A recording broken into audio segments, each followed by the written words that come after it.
In today's video, I'm going to teach you how to disable data retention on Perplexity AI effortlessly.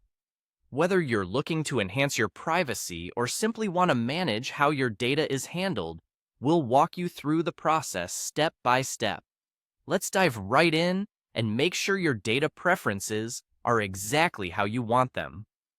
First, let's head over to Google. Open your preferred web browser, and in the search bar, simply type in Perplexity.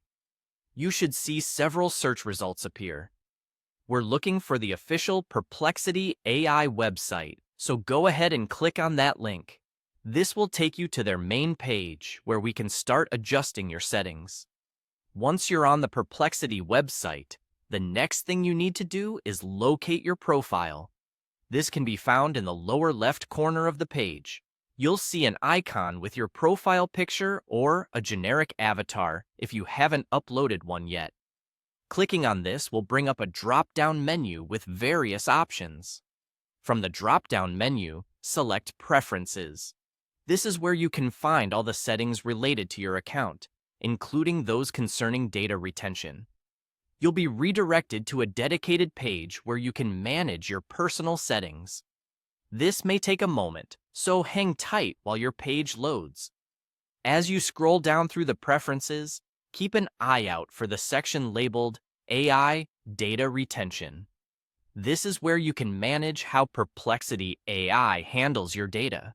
The specific spot you're looking for will normally be toward the lower end of the list, so make sure to scroll until you find it. If your list is long, don't worry, it's in there.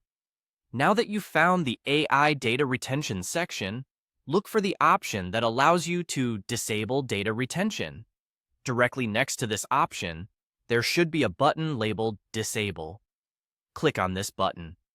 Once you do, Perplexity AI will no longer retain new data related to your interactions. And just like that, you've successfully disabled data retention on Perplexity AI. It's a straightforward process, but one that's important for maintaining control over your personal information. Remember, you can change these settings at any time by revisiting this page, so don't hesitate to come back if you need to make further adjustments. That's it for today's tutorial. We hope this guide has helped you feel more confident in managing your data preferences. If you found this video useful, feel free to share it with others who might benefit.